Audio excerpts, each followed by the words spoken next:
Hello, everyone, and thank you for joining me. This is Michael Voss, the Dragon of the Southern Tier, and I am here with you on No Soundbites Allowed.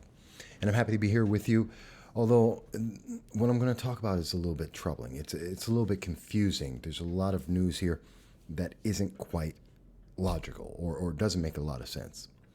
Now, a lot of people may know I've been a very, very active, very, very outspoken individual when it comes to the issue of red flag legislation. I've written a lot of articles. I've covered a lot of news about this issue, and it's a very important issue. In fact, I want to tell you, I'll even play a little bit of what I was talking about recently back on August 23rd, because the red flag issue in New York State, as well as across the country, is a significant issue that has to be addressed. And back on August 23rd, I was talking a little bit about it here. Is red flag legislation is gun control effort, a gun restriction effort, actually, that violates due process. It is an act where an individual can accuse another person of possibly being dangerous to themselves or the community. And because of that accusation, they can then have the government forcibly come in and take that person's property, their firearms, and as a direct consequence, take their children as well, destroying that person's reputation, their livelihood, to cause them to have to go to court to try and fight this, which also costs money. And there is no negative recourse. When I say negative, I mean that if someone had lied about that, if they did this maliciously just to have police go after that person, there is no penalty under law to that person. That is a fact. And everything I've mentioned, I have done the research, I have done the articles, I have published it, I have checked. And I can tell you that this is a very factual case. Now, I was speaking about that. That was back on August 23rd, when, because earlier this year, the New York State legislature under Governor Cuomo had passed the red flag legislation for New York. They rushed that through. And I was speaking all about it in 2018. I've had many, many articles. I've done a lot of research on this, massive amounts of research on this. And I've written 8,000 word report on this. So it's a big deal.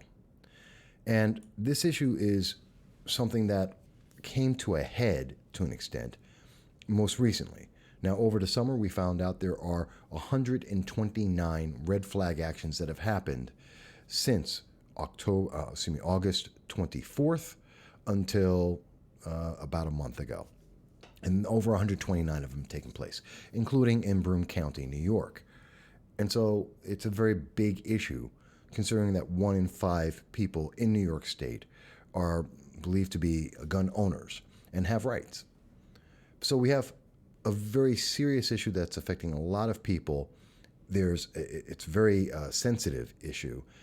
And yesterday, there was a lot of news that started coming out about this gentleman. This is Andrew Booth. And Andrew Booth had barricaded himself in his home.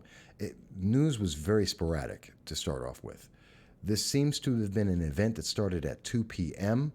and then ended at 9 p.m. last night. That would be November 23rd. And no one was really sure why. Although on Instagram, there were these pictures that were being sent out by Mr. Booth, who was barricaded in his home and talking with negotiators. What we know for a fact is that police were called to the residence. We know that there were dozens of police force, law enforcement individuals that were there. There was an APC, an armored police carrier or personnel carrier, that was there on the scene. We know that there was a lot of reporting about this, saying that the individual was holed up in their home, and that negotiators were talking with him on and off, and he was sending out Instagram messages to a lot of people. These are the things that we definitely know. There's a lot of things we don't know, a lot of things that don't make sense, a lot of confusion there. There were a lot of sources that were out there, and they were making comments about this, saying that this was a standoff, this was about the red flag legislation, that this individual had been threatened to lose his children, his wife, because of a 30-round magazine. That's what was going on. And there were a lot of groups out there, oath breakers, Second Amendment advocates, 2A advocates across the nation, and especially in New York State, that were trying to figure out what's going on. Were the police trying to take this man into arrest, go into his home, and take him and basically place him under either the red flag legislation or the New York Safe Act legislation and arrest him because he had a 30-round magazine? That's it. It was supposedly because of a 30-round magazine. So a lot of people were very aggravated. A lot of people were very angry. They wanted to know what was going on. Most people started finding out about this right about the same time that Colin Orr, who has a Facebook page, started speaking about this. This was about 17 hours ago. And he said, I'm following the situation down in, I'm following the situation going down with Whiskey Warrior 556, which is on Instagram right now. If, and he highlights, if everything I'm hearing is true, someone called in a red flag against him, and now New York police are trying to search his home for 30-round magazines so they can arrest him for it. I hope everything ends peacefully. And there's the big question, and there's the big if. Was this correct? Was this about a 30-round magazine? And for a long time, there was no answer. And yesterday, there was nothing from police. Yesterday, there was no answer from the news media. None of the major or even local news media would cover this story, except for, and I do need to make an exception there was some coverage by News 12. They were covering this to an extent. And they were mentioning that something was going on, but it wasn't clear what was happening until after the fact, where News 12 noted that Putnam County standoff ends peacefully after a 7-hour standoff. One of the things that they mentioned is that negotiators were working throughout the day. Police don't believe he had a gun, and no one else in the community was in danger. That's an important thing. They don't believe he had a gun, and no one else in the community was in danger. Police mentioned that this person is having a crisis, having mental illness, having issues that he didn't, and he didn't need the people on social media telling him that his rights were being violated. Okay, let's stop there. And that was from Michael Carazzi of the Carmel Police, because this happened in the city of Carmel in Putnam County. So again, more confusion. There's a lot of police. There's a lot of confusion. We hear that people are saying that police were involved, but yet, according to various news sources, and here's yet another one recently coming out with news about it, and they mentioned that, according to police, no weapons or ammunition were found or seized.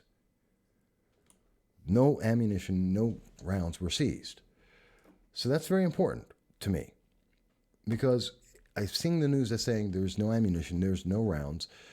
So why did it take an police armored personnel carrier? Why did it take dozens of police officers from local police, from others?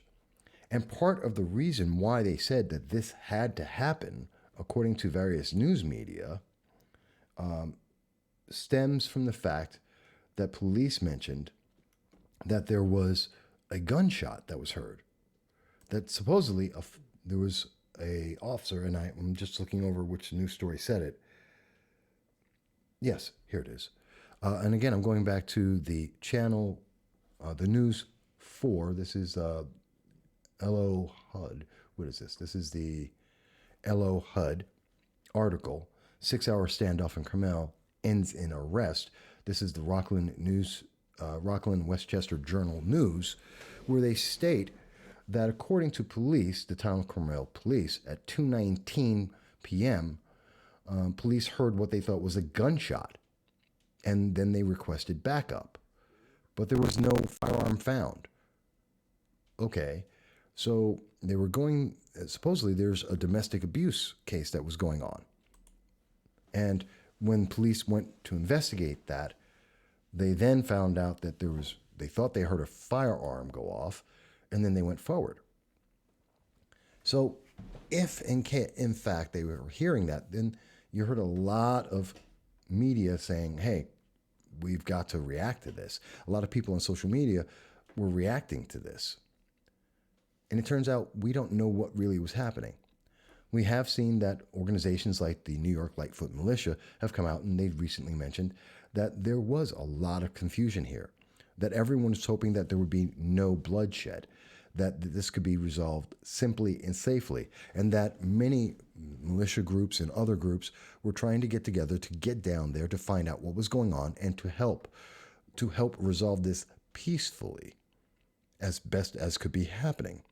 But most of the information was coming from outside of New York State. No one had actual evidence. No one had photos. And the news media was completely silent. And then the police, after the fact, came out and said that, well, no, this was not because of a domestic abuse, but that Andrew Booth was being looked at because of burglary and criminal trespass and criminal contempt and aggravated harassment and petite larceny. Okay, so there's several sources here and several organizations, and the information from Lightfoot Militia matches some of the reports about this. So the question remains, what is this really about? Why was there a media blackout? The Second Amendment is a very important tool, a very important constitutional right, an absolute right in America. And anything that infringes on it needs to be taken seriously. The new red flag legislation is a flawed law, a law that the very members of New York State legislature that passed it admit is a flawed law. It has consequences, as I mentioned, that affect families as well as communities, reputations. It's a devastating law without ever committing a crime, without due process. But we're seeing a lot of confusion here. And I'm not surprised a lot of people who are Second Amendment advocates were very concerned about this and were trying to figure out what's going on. And other people may or may not have been capitalizing on that to promote a message. I think it's the biggest thing we can take away from this. Forget the confusion. This issue is so serious, we need to have definitive answers. What is going on with the red flag legislation? I know for a fact in several counties there is no clarity on what are the rules for red flag legislation. How can it be enacted? How should it be prosecuted? How are the guns seized? In what situations? And in the absence of real concrete answers, regulations, and rules, and I've seen this in Oneida County and Broome County, when in the absence of clarity, with a lack of news and other media coverage of this, we get fear. And fear leads to a massive outrage, reactions that are not necessarily beneficial for anyone. I don't know if Mr. Booth was or was not innocent of any of the things that are now being alleged about him. I do not understand whether or not there was a gunshot that went off or not, whether this was initiated because of a domestic abuse question or because of PTSD, which was alleged by some of the news media, or because this was about red flag. I don't know if the police are correcting the situation or hiding the situation. I don't understand. But what it means, I think most importantly for us all, we need to have our government, state, local, federal, be very clear about what they're doing about the Second Amendment, that how they are treating gun owners, how they are treating our veterans with PTSD issues and other issues are being addressed, and that there is a clarity between the media, the police and law enforcement, and our courts and the public, because all of this confusion helps no one. It benefits no one. Nothing is being advanced positively when we don't know and there is a vacuum of information. I commend organizations like Colin Noor and also the New York Lightfoot Militia in having restraint, in trying to find out what's going on, in informing people that something is happening, but no one understands it. I commend News 12 in trying to get some of this information out to the public as it was ongoing. But at the same time, I'd condemn both the local the local media and also the police of Carmel for not being clear on what was going on and letting the public know what was going on. That would have stopped the 911 phone call center being shut down. That would have stopped a lot of the media confusion on social media. It would have informed people and taken away fear. And it would help that Governor Cuomo, the New York State Legislature, actually come up with rules and regulations that make sense and that are clearly defined for the public, rather than this idea that someone could possibly, think about it, could be aggressed against or have the law enforced against them because they have a 30-round magazine, because the law says that could be it, and that could justify SWAT teams and armored personnel carriers coming against an individual who has committed no crime. This all is because no one knows what's going on. The rules are ambiguous and are not beneficial. We need to get clarity. Every single member of the Assembly, New York State Assembly, of the New York State Senate, every elected official, Governor Cuomo, need to take this seriously and understand there's too much confusion out there. The law is vague, and it seems to be placed against law-abiding citizens. And in that vacuum, fear, miscommunication cause problems. It's a problem for the news media as well. They need to get more clarity here. I've been calling that for over a year, and I stand by that. We need to know more. We need to understand better. And you know what? I hope we do. Well, that's all I have to say about this at the moment. I still don't understand what happened. I still have many questions about this. We still need more clarity from elected officials, from the police, from lawmakers, from those who enforce the law. We need to have clarity here, because this only gets worse if we don't understand what's going on. We need to figure it out, folks. They need to speak to us. We need clarity. But don't panic. Don't fall into fear. That's not going to help anyone. Let's take a grain of salt here. Let's stop. Let's pause. Let's find out what's going on, and then we can go forward. Well, that's all I have to say about it. I hope I was clear about this, as clear as I can be. But I'll talk to you all again very, very soon. I hope everyone is going to be well and safe, and I look forward to seeing you all again very, very soon. Thank you.